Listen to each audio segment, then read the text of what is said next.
você que acompanha o site Notícias Agrícolas. Estamos de volta aqui com mais um episódio do Grão à Barra Podcast. Esse que é o podcast aqui do site voltado para os setores de cacau e chocolates artesanais. Hoje a nossa conversa vai ser um pouquinho diferente. Hoje a gente vai falar sobre economia e principalmente a economia focada aí dentro do setor de cacau, né? A gente vê que houve um grande avanço aqui dentro do Brasil relacionado ao cacau, mas como que será que está o mundo? Como é que será que está as finanças? Como é que será que está a economia relacionada ao cacau ao redor do mundo? Para falar um pouquinho sobre esse assunto, a gente vai conversar com o Walter Palmieri Júnior, lá da Strong Business School. Walter, seja bem-vindo ao Do Grão à Barra Podcast. Eu que agradeço o convite, muito obrigado. Estou aberto para a gente conversar sobre o tema. Bom, Walter, antes da gente entrar de fato, né, no fator cacau, acho bom a gente trazer um panorama geral sobre economia, sobre alguns conceitos, porque historicamente o Brasil é considerado como uma economia primária, né? Ou seja, o nosso foco sempre foi o agronegócio, a agricultura, principalmente aí, né, a agricultura bruta, o que a gente considera hoje como commodities, né?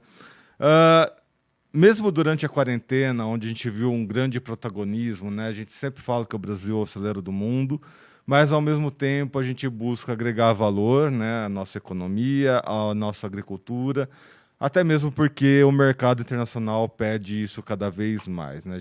O mercado internacional, aí tendo a Europa como uma grande liderança nessa questão, pede que o Brasil seja cada vez mais sustentável, ou seja, a gente precisa fugir um pouco desse conceito de economia primária. Qual que é o seu ponto de vista com relação a esse histórico do nosso país e o que tem mudado com relação à nossa economia para a gente conquistar, né, esse valor cada vez mais agregado à nossa produção, ao nosso agronegócio? Bom, um excelente tema para a gente começar. Bom, a formação econômica do Brasil, né, desde a sua origem, desde a colonização, né, e durou 350 anos, foi uma economia primária exportadora. Né? A nossa economia produzia bens primários e voltadas para o mercado externo. E justamente no século XX, com a crise do café, né, um produto, né, que nós dominávamos o mercado mundial com 75% da produção, né, era algo que fazia com que a economia brasileira crescesse, mas não se desenvolvesse. Né, e foi a indústria, né, de 30 a 80 que fez com que o Brasil atingisse um ganho de produtividade por ter se tornado uma sociedade, uma economia industrial. Só que nos últimos anos tem se aprofundado uma reprimarização da economia. O que é isso? Significa que nós estamos voltando para trás, porque ao invés de desenvolver a indústria, né, a parte que poderia agregar valor ao que a gente produz, está em uma situação de crise e isso é muito preocupante. Para todo mundo entender até por que é chamado de economia primária, economia industrial secundária. Quando a indústria ela se desenvolve, ela puxa outros setores da economia. Então, quando a economia industrial cresce, além de puxar um crescimento maior de outros setores, ela também gera melhores empregos. Ela impulsiona um desenvolvimento tecnológico maior. Então, por isso que o setor industrial, ele é fundamental. O Brasil, por exemplo, ele produz, né, eu falei do café, o Brasil hoje ainda é o maior produtor de café, mas a Europa não produz nada de café e ela lucra muito com o café nosso. Ela agrega valor. Ela não tem o custo de produzir, mas ela compra relativamente barato o nosso café, coloca uma marca, né, coloca uma tecnologia, e isso acontece com praticamente todos os produtos, né? Então, por isso que é tão importante esse tema, e infelizmente o Brasil está regredindo nesse aspecto devido às políticas, né, dos últimos anos. E aí é interessante a gente começar por esse ponto, né? Porque a gente já começa a entrar um pouquinho já nesse sistema global de como funciona a economia do cacau. Porque essa é uma metodologia que remete muito, né, à terceira revolução industrial, essa questão da globalização, né, dos sistemas econômicos e tudo mais. E você chega a citar isso no seu artigo, né? Em como o cacau, às vezes, ele precisa viajar longas distâncias para se transformar em chocolate, né? Você usa o exemplo aí do chocolate africano que vai para a Europa, né? E na Europa ele é beneficiado, agrega valor, até chegar aqui no Brasil. Esse é um sistema, né, que tem sido trabalhado, né, desde a terceira revolução industrial. Só que atualmente a gente vive a quarta revolução e alguns lugares já começam a discutir até a quinta revolução industrial com a chegada aí do 5G e tudo mais. Com, né, os novos sistemas, né, com um mundo mais digital, com essas mudanças da internet, né, essas aproximações que não deixam de ser globais, né, só que elas são mais digitais, não necessariamente o foco está na globalização por indústrias físicas, né? A gente viu que na quarentena houve uma evolução muito grande dos e-commerces, enfim.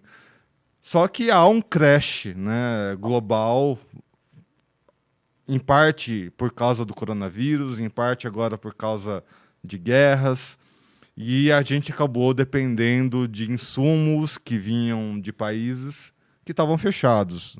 Há um grande crash, ou seja, por um lado a gente tem, né, essa digitalização, mas por outro lado parece que a gente, né, como você comentou na sua primeira resposta, a gente ainda tem um pezinho lá atrás, né? Essas incoerências da economia atual que me chamam tanto a atenção. O que você tem a dizer sobre o assunto, né? Em que pé que a gente está? Na terceira revolução industrial ainda? Ou a gente já evoluiu a ponto de entender uma globalização mais digitalizada, já, né, nesse conceito da quarta revolução, caminhando para a quinta revolução aí? Qual que é a sua opinião? Então, eu acredito que o Brasil ele está se inserindo, né, na quarta revolução industrial, modernizando alguns setores, né, de serviços, da indústria, poupando mão de obra.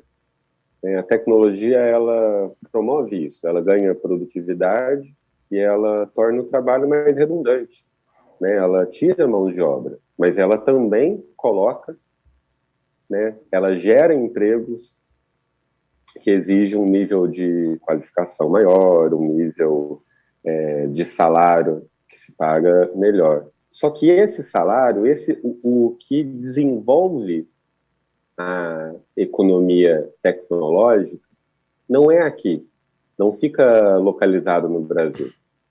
Então essa tecnologia ela é absorvida aqui por alguns setores que se modernizam, mas gera poucos ganhos, né, para o Brasil. Tanto é que o mercado de trabalho, né, no país ele tem tido uma regressão, né, nos últimos anos, né, os empregos que mais se gera no país não são empregos que estão ganhando altos salários, ao contrário, né, tem contribuído para regredir a média salarial do país. E isso que se discute, né, do país ser um grande exportador de alimentos, né, de essas campanhas que possuem, né, de valorizar o agro, acaba sendo uma campanha de marketing, justamente porque os setores eles precisam de políticas, né? O que desenvolve, né, o que faz com que o país se caminhe mais para um lado ou mais para o outro é o conjunto de políticas econômicas direcionadas, né, para determinados setores. E o agro, nos últimos anos, tem ganhado isso, né, ganhado muito incentivo, muito empenho do governo para que esse setor progrida. Só que, tá, é celeiro do mundo, mas isso não está desenvolvendo nem a segurança alimentar do povo brasileiro. Em pesquisa recente, eu tenho um canal que eu criei recentemente que eu discuto economia e alimentação, né? Para quem tiver interesse, se chama Comida Economia, tudo junto. E recentemente eu fiz um post mostrando que nos últimos anos o número de toneladas que a gente exporta de alimentos para o mundo, né, teve um ganho absurdo, né, um ganho absurdo de milhões de toneladas. Só que no mesmo período, né, a fome no país, as pesquisas relacionadas à segurança alimentar regrediram. Então, como pode um setor se dizer, fazer um marketing que está contribuindo para um progresso, sendo que no próprio país que está tendo esse enorme crescimento de produção, né, não está vendo os seus efeitos positivos. O conceito que eu acho muito importante, né, eu acho que atrelado ao desenvolvimento, é de soberania alimentar. Acho que um povo ele tem que ter um poder de decidir o que se produz e o que se consome de alimentos no país. E acho que o Brasil, né, uma economia que é voltada para produzir apenas com uma prioridade para exportar, acaba não contribuindo para o desenvolvimento. E sabe por quê? Sabe por quê que um estilo de economia nosso hoje não desenvolve? Porque uma economia que, para crescer, depende da demanda externa, tanto faz se o povo do país está passando fome, está com bom emprego, porque são setores que não precisam da renda, não precisam da renda do brasileiro para crescer. Agora, quando a economia cresce pela indústria, olha como que muda. Porque um país que cresce pela indústria precisa do povo com renda, com emprego e com renda elevada para consumir o que é produzido. No nosso país, não. Bom, você citou aí, né, sobre segurança alimentar e soberania alimentar, né? E aí a gente aqui já começa a pincelar o cacau em si, e aí trazendo aqui, inclusive, né, os chocolates artesanais, que é o grande foco aqui do podcast, né? Quando a gente fala sobre segurança alimentar e soberania, a gente já imagina de imediato, né, aquela pirâmide de segurança, né? E a base da pirâmide aqui no Brasil a gente adota os alimentos básicos, né, da cesta básica, arroz, feijão, enfim, que o nosso país não considera esses produtos como commodities, mas ao mesmo tempo não houve essas grandes políticas de incentivo, né? A gente vê aí, por exemplo, trigo. Não, se bem que o trigo é considerado como commodity aqui também, apesar de fazer parte do pãozinho e tudo mais, né? O arroz, o feijão, enfim, sofreram grandes perdas exatamente por falta de incentivos e tudo mais. No cacau, né, aí a gente já sobe um pouquinho, né, os degraus da pirâmide, porque quando a gente fala em chocolate ou até mesmo café, ele está lá no topo da pirâmide. Mesmo que faça parte dessa política de ter uma cesta básica mais ampla e tudo mais. E quando a gente trata, né, sobre o cacau, mais específico, a gente teve um passado pujante, né, dentro do setor do cacau. Teve uma doença que acabou atrasando muito as questões, né, econômicas relacionadas ao cacau. O estado da Bahia sofreu muito por causa dessa doença, por causa desse crash da economia, que faz parte do agronegócio, né? O agronegócio está suscetível a essas mudanças de doenças, mudanças climáticas, enfim. Mas quando a gente transporta isso, essa mesma segurança alimentar, essa mesma soberania para países que competem com o nosso cacau, como são os casos dos países africanos ou dos países asiáticos, essa nossa realidade não dá para transportar para lá, porque lá eles tiveram uma outra história, eles têm uma outra vivência, né, com relação às políticas públicas.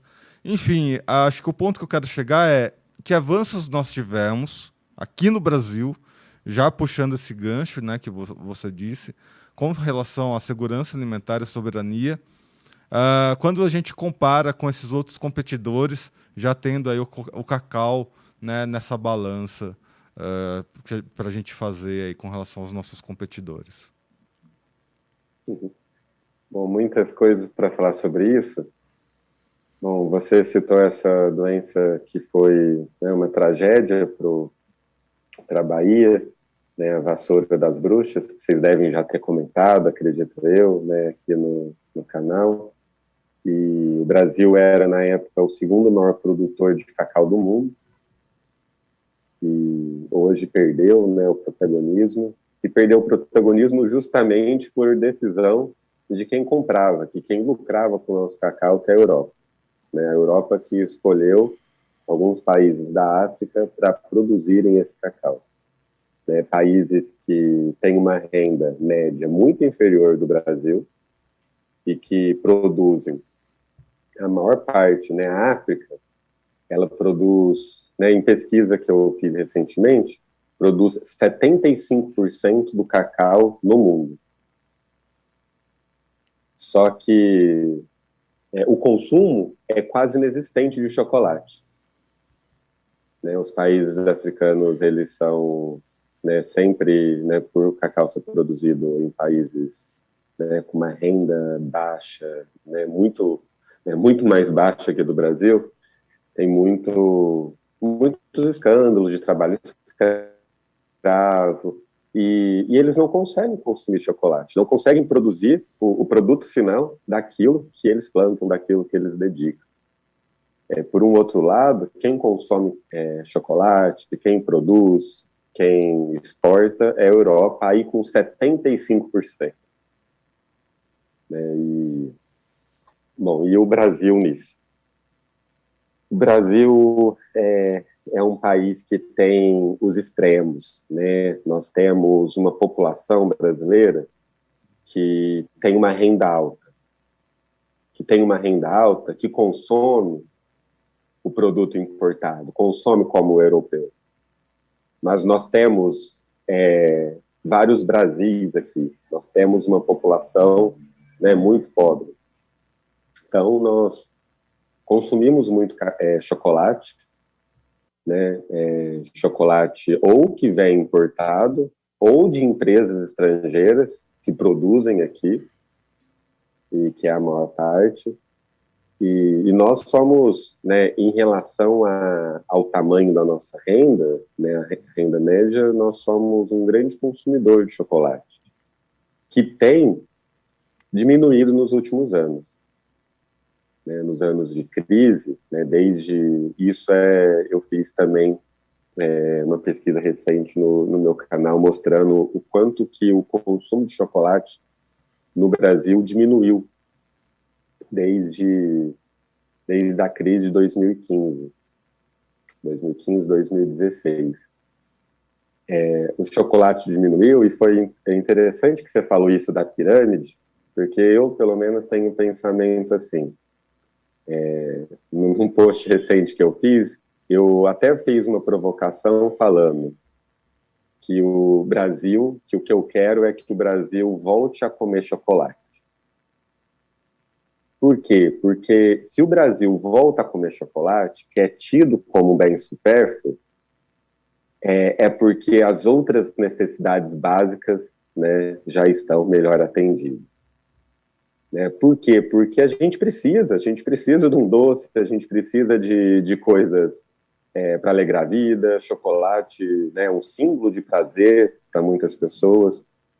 Então, se o consumo está diminuindo, né? E isso tem um significado simbólico, né? Tem um significado simbólico. E não é porque a gente tem necessidades hoje mais urgentes, do básico, né? Tá faltando, do arroz, do feijão, das hortaliças, que a gente não tenha que colocar, né, também como uma prioridade, né, o povo ter acesso ao que gosta, ao que consegue produzir. Mas aí você fala que, né, que o consumo está diminuindo, aí nós temos um ponto. Mas por outro ponto, você defende aqui, né, que há um aumento na proporção de cacau dentro dos chocolates. Aqui no Brasil, né, atualmente 25%, e a tendência é aumentar para 27%, sendo que lá na Europa ah, é considerado 35% de cacau, né? E há um aumento aí sobre a comercialização quando se compara com 2020, né? Você faz aqui essa comparação com 2020, foram comercializados 7 bilhões de dólares nessa média, e em 2020 houve um aumento para 28 bilhões. Levando em consideração, né, esse assunto sobre a alienação do cacau, que isso acontecia aqui no Brasil também, né? Os produtores de cacau eram alienados de sua própria produção, não consumiam chocolate, assim como acontece na África atualmente, né? Onde que eu quero chegar é isso, né? Onde que está a incoerência dos números, né? Está no próprio conceito do capitalismo, é isso mesmo, economia acima de tudo, né? O livre comércio, enfim. Onde que você vê que está esse gap, né? Levando em consideração que, de um lado, temos a alienação dos produtores sobre sua própria produção, mas, do outro lado, esse aumento vertiginoso, né? De comercialização mundial de cacau e chocolates. Bom, você citou, né, essa questão da legislação brasileira, que é muito importante, que para ser considerado chocolate na Europa precisa de ter 35% de cacau, né, e no Brasil 25%, teve uma mudança para 27%, mas com a indústria tendo 10 anos para ter que se adaptar, né, uma vitória da indústria. Por quê? Por que a indústria no Brasil foi vitoriosa? Né? Por que é o que eles queriam? Porque num chocolate, se a gente pega todas as composições, né, o produto mais caro é a manteiga de cacau, e em segundo lugar é o pó de cacau. Então, se você precisa de ter menos cacau, você tem, para ser chocolate, você tem uma economia de custos, né, por parte da empresa.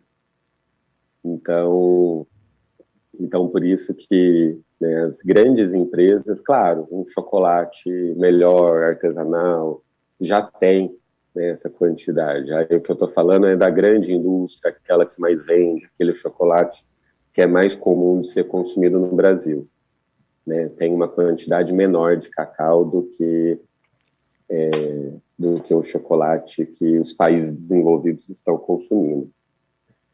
E, por exemplo, eu fiz uma pesquisa recente e eu vi que a manteiga de cacau, que é a gordura do cacau, ela é 40% mais cara que o pó de cacau. E pode perceber que todo o chocolate, né, praticamente todos os mais vendidos, que você se encontra mais facilmente, a gordura do cacau, ela compete com a gordura hidrogenada, que é a gordura vegetal, que é muitíssimo mais barata, né, para o paladar, para quem entende, é infinitamente inferior, e só que é o mais comum, né, é um barateamento.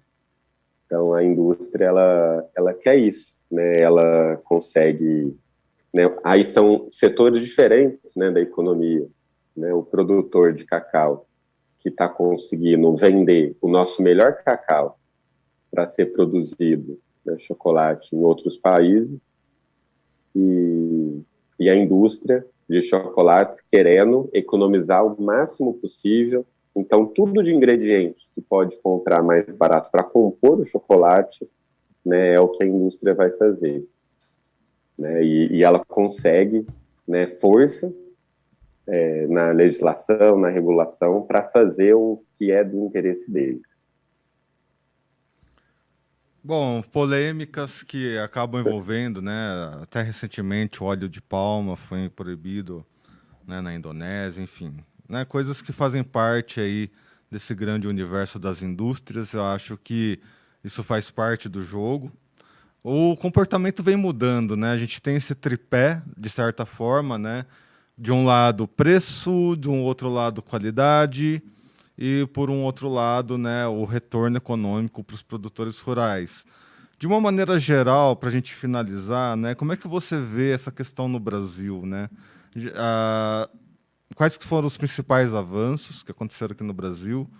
Já considerando, né, também que os pequenos produtores de chocolate, né, chocolates artesanais, houve um crescimento, né? Houve uma maior busca por produtos saudáveis. A gente viu isso durante a quarentena, tanto nos cafés quanto no chocolate. Houve uma maior busca por alimentos saudáveis. Há uma tendência por uma alimentação mais funcional, por exemplo, né? Essa busca pela saúde. Mas como a gente, né, como você comentou no começo da entrevista, isso são preocupações para quem já não está mais na base da pirâmide da segurança alimentar, né? É para quem já está em degraus acima. Qual que é o caminho, Walter? Quais que são as perspectivas que você pode trazer para o futuro da economia relacionada ao cacau aqui no Brasil? Bom, isso envolve, né, parte da minha tese de doutorado, que se intitulou Gourmetização em uma Sociedade Desigual, que eu defendi em 2017. Né, a gente ainda estava num contexto econômico, que eu estava analisando, contexto de crescimento econômico, e isso gerou uma maior segmentação do mercado. É o que ocorreu no país em vários setores, no café, na cerveja e no cacau também, né, em vários produtos, né, no chocolate. Que é o que uma parcela da população, né, ficou mais interessada e não quero comprar esse chocolate que é o que a indústria quer nos empurrar, que é pouco chocolate, que faz de tudo para ter uma economia de custo absurda, mas não entrega um produto final tão agradável. E isso impulsionou a criação de nichos de mercado, segmentação, né, envolvendo valores modernos, né, como você disse, de cuidado em relação ao meio ambiente, em relação à qualidade social, do trabalho, do produto final, do orgânico, do paladar, né, inúmeras qualidades, valores, né, incluindo nesse produto final. Esse processo, né, que começou principalmente em meados dos anos 2000, mesmo com a crise, né, não teve o mesmo crescimento, né, daquele período, mas, né, o que eu venho acompanhando é que esse segmento continua forte. Continua forte principalmente porque a média do brasileiro, né, de renda está mal. Sim. A renda per capita hoje é menor do que a de 8 anos atrás. Só que existe segmentos da sociedade, né, de classe média alta, de pessoas mais ricas, que estão com condições ainda, né, que não tiveram uma regressão da renda, e têm condições de consumir, né, um chocolate de melhor qualidade. E isso, mas pensando no lado do produtor de chocolate, eu vejo com bons olhos, né? Acho que é uma forma da economia se valorizar. Por quê? Porque o chocolate de qualidade das mais comuns, que a gente vê mais facilmente, elas são dominadas por indústrias muito, muito grandes, que produzem numa escala absurda e é difícil de você concorrer.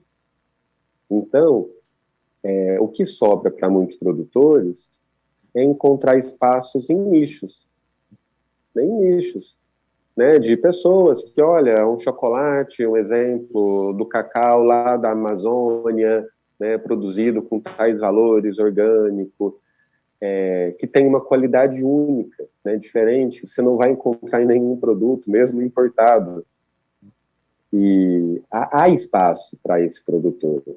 Né? Infelizmente, eu tenho uma crítica em relação a inúmeras outras razões de quem está conseguindo comprar esses produtos, porque é difícil também ser barato esse produto, né? É difícil, mas isso não impede, né, que a gente valorize esse produtor, de chocolate, que está fazendo o máximo de esforço para agregar valor aos seus produtos. Né? Isso, ao meu ver, é muito importante. Muito bem, é tudo uma base de uma grande balança, né? De um lado produtores, de um lado consumidores, no meio as indústrias aí trazendo, né, mais um peso para essa grande balança. Cabe a nós tentar entender um pouquinho mais, né, sobre essa economia e fazer o nosso melhor para dar mais dignidade ao produtor de cacau. Acho que essa é a grande questão no final das contas, né? Dignidade para a gente não ver situações, né, como essas, quando a gente vê essas notícias de trabalho análogo à escravidão, né? Isso que é inaceitável e também ver nossa população, né, ou a população de qualquer parte do mundo aí passando necessidades desnecessárias, né? O alimento está aí, né? Acho que a distribuição pode ser feita de uma forma mais igualitária. É tudo uma questão de encontrarmos um bom equilíbrio. Walter, muito obrigado, então, pelas suas informações, pela entrevista que você nos concedeu. Seja sempre bem-vindo aqui ao nosso podcast, ao site Notícias Agrícolas. Eu que agradeço. Olha, podem me chamar quando quiserem. Acho muito importante a gente usar, né, falar de alimentos, usar a economia para entender, né, esse rico universo e, ao mesmo tempo, entender melhor a economia, o desenvolvimento através da comida, da alimentação, né, é o que eu tenho buscado, assim como eu vejo que o canal tem priorizado. É o que nós acreditamos também, né? O alimento sempre vai ser necessário, né? É questão de sobrevivência, né? Da questão de necessidade. Toda a base econômica partiu daí, né? Todos os modelos econômicos acabaram partindo de uma forma ou de outra, né? Das commodities, dos produtos brutos, enfim, faz parte importantíssima da nossa economia. Aqui para o Brasil, então, nem se fala, né? A gente conhece muito bem o poder do agronegócio aqui dentro do nosso país. Muito bem, amigos, lembrando então que estamos em todas as redes sociais. Estamos no Twitter, no Facebook, no Instagram. Você que acompanhou esse podcast pelo YouTube, lembre-se, né, de se inscrever no canal, ativar o sininho, né, para receber as notificações e, claro, deixar aí o seu like para sempre estar atualizado e, enfim, né, não perder nenhuma novidade aqui dentro do Notícias Agrícolas, dentro das nossas plataformas, das nossas mídias. Lembrando que o Notícias Agrícolas está comemorando 25 anos de existência e uma parte dessas comemorações é a segunda premiação aí, né, da melhor história de um agricultor. Aqui na nossa home do site, lá embaixo, né, entre os nossos destaques, você vai encontrar essa premiação.